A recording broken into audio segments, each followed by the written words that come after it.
Good evening, viewers, and welcome to the Northeast News Bulletin. This is Jushna Borua, bringing to you the headlines first. RBI keeps repo rate unchanged at 6.5% for fourth time in a row.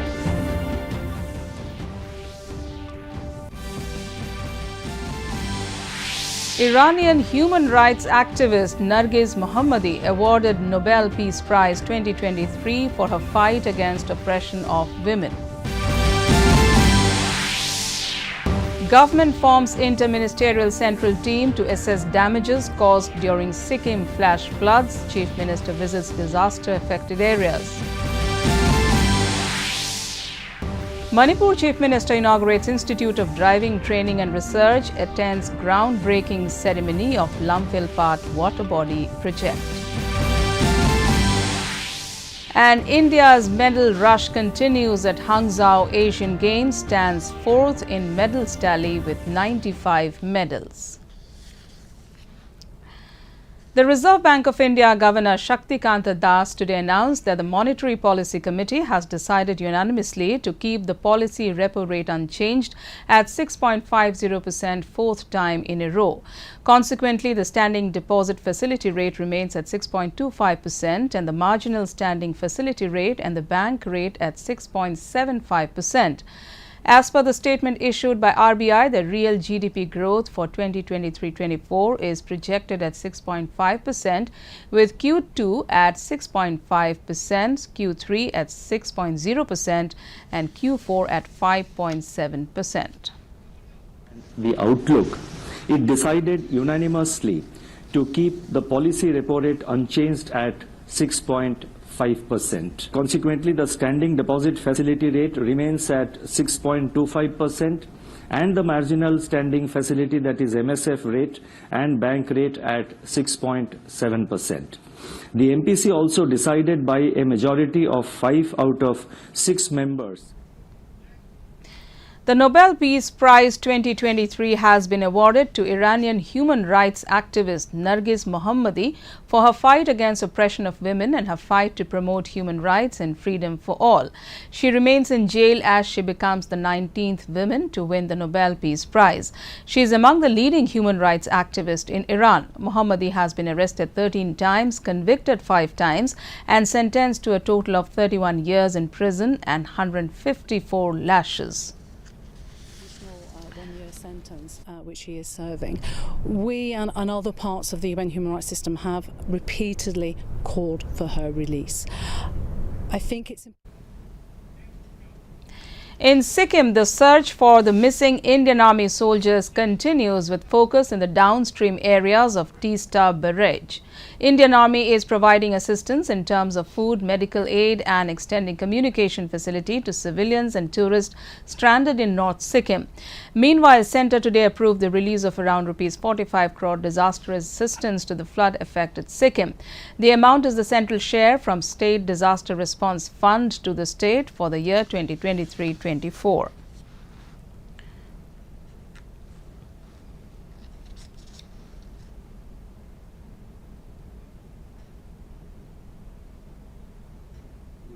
Available है। लगभग 3000 tourist वहाँ लाचेन और लाचुंग में stranded हैं और इसके अलावा लगभग 700-800 ड्राइवर्स भी होंगे जिनकी गाड़ियाँ गई हुई हैं। लगभग उसमें 3000 में 150 लोग शायद मोटरसाइकिल से गए हैं, आर्मी और एयरफोर्स के helicopter. Meanwhile, Sikkim Chief Minister Prem Singh Tamang today visited disaster-affected areas in Rangpo under Pakyong district. He met and interacted with the people housed at Nepali Bhavan, Golita Relief Camp, Divya Jyoti School, Majita Relief Camp, among others, and assured all possible assistance. The Chief Minister also inspected the Atal Setu Bridge and visited Singtham town, one of the worst affected regions following the glacial lake outburst flood. He made an extra ex gratia announcement of 4 lakh rupees to the families of deceased and an immediate relief of Rs 2,000 each to those who are being sheltered in the relief camps in the area.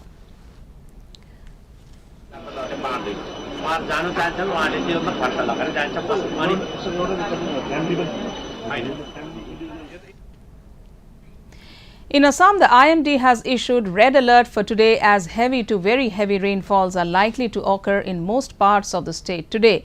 Assam has been experiencing heavy torrential rains for the past 48 hours.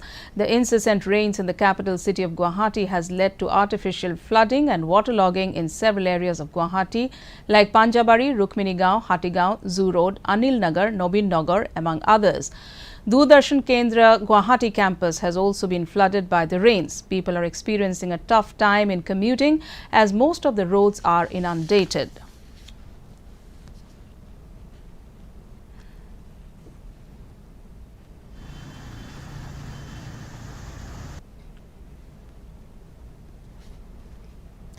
Arunachal Pradesh State Election Commission today announced by-elections to 54 Gram Panchayat and 2 Zilla Parishad constituencies spread over 23 districts in the state. The date of issue of public notice will be 9th October. The last date of filing nomination will be 16th October. Last date of withdrawal of nomination will be 21st October. Date of poll is 6th November and the date of counting will be 8th of next month. Time now for a short commercial break. More stories to follow. Stay tuned. You work too hard. Work smart like me. Why? Won a lottery, is it? You can say so. I'm investing in a great scheme in the share market. High returns guaranteed. Your high returns aren't Karan Arjun for them to definitely come to you. Meaning? Dad, there's risk involved in the share market. Nobody can promise guaranteed high returns. It's illegal to do so. Really? Yeah. सोच कर, समझ कर, invest कर। In Manipur, Lieutenant General H.S. Sahi, General Officer Commanding Headquarters 3 Corps, along with Major General Rajan Sharawat, called on Manipur Governor Anusuya Uike at Raj Bhavan, Imphal on Thursday and apprised her of the prevailing security situation in the state. He also briefed the governor regarding steps taken by the Army and the Assam Rifles to maintain law and order, mostly in the peripheral areas. They also called on Chief Minister N. Biren Singh at the Chief Minister's Secretariat at Imphal and apprised him of the security situation in the state.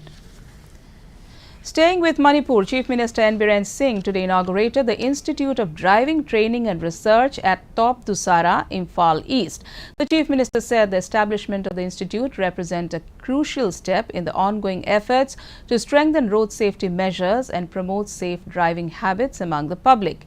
He added that this institute will serve as a hub for comprehensive training, equipping individuals with the knowledge and skills necessary to become responsible and cautious drivers.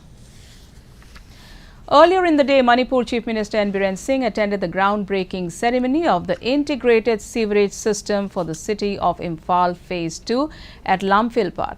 He said this project will not only help in ensuring cleaner streets but also reduce the risk of waterborne diseases. With a total cost of Rs 650 crore, the Lamphilpat water body project aims to alleviate urban flooding and provide sustainable water sources for the people. By restoring Lamphilpat water body, the risk of flooding will be mitigated and a space for ecotourism will be created. In Meghalaya, Chief Minister Conrad Sangma reacted to the questions raised from some quarters about the move of Meghalaya government to withdraw forces from the disputed border and said, as Assam is withdrawing the police from their side, Meghalaya will also show confidence and reciprocate the same. Neutral forces will be brought in withdrawn areas, he added.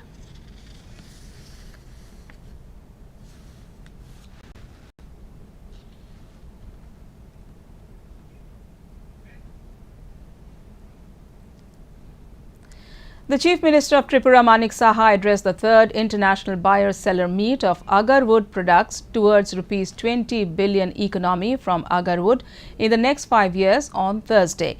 The event was hosted in Agartala. Addressing the Buyer-Seller Meet, Saha said Tripura has huge potential in agar sector and they have been working to fostering collaboration with industry stakeholders to boost trade and investments in this sector. On to sports news. At the Hangzhou Asian Games in China, India amassed a total of historic 95 medals, including 22 gold, 34 silver and 39 bronze. India is currently in 4th place in the medals tally. In hockey, India's men team bagged first goal of the day. India won against Japan 5-1. In bridge, men's team claimed silver against Hong Kong. Earlier, the Indian recurve women's team in archery clinched bronze, whereas the men's team bagged silver against South Korea in the finals. India's women's team clinched bronze in sepak takraw. In wrestling, Sonam bagged bronze in the women's freestyle 62 kg category, while Kiran Bishnoi secured bronze in women's freestyle 76 kg category. Aman bagged bronze in freestyle 57 kg category. In badminton, HS Pranoy had to settle for a bronze. In men's cricket, India thrashed Bangladesh by 9 wickets in the semi-finals and qualified for the final. In kabaddi, India's men's team beat Pakistan to enter the finals. In ICC Cricket World Cup, Netherlands were 50 for 2 when reports last came in. Pakistan has set a target of 287 runs for Netherlands in the opening match of the Men's ODI World Cup. The match is underway at the Rajiv Gandhi International Stadium in Hyderabad. Pakistan were all out for 286 in 49 overs. Earlier, Netherlands won the toss and chose to bowl first. In other news, the Riboy District Police of Meghalaya has successfully conducted back-to-back operations against drug menace in the state. The team intercepted a smuggled illicit gold consignment and arrested the main culprit and co-accused. They also confiscated 7 gold bullions weighing 826.31 grams. Earlier on Thursday, the police recovered a huge cache of heroin worth rupees 9 crores. 3 notorious interstate drug traffickers were also apprehended during the operation.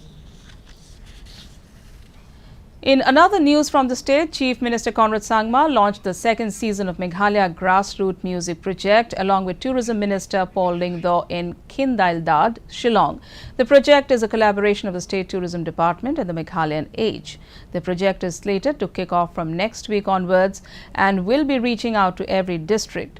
Speaking on the occasion, Sangma said the project aims to forge a profound connection between music and tourism, spotlighting the rich cultural heritage of the state.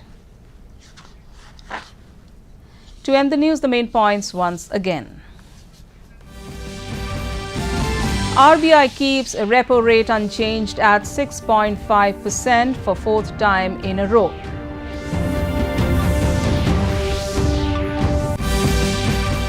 Iranian human rights activist Nargiz Mohammadi awarded Nobel Peace Prize to 2023 for her fight against oppression of women.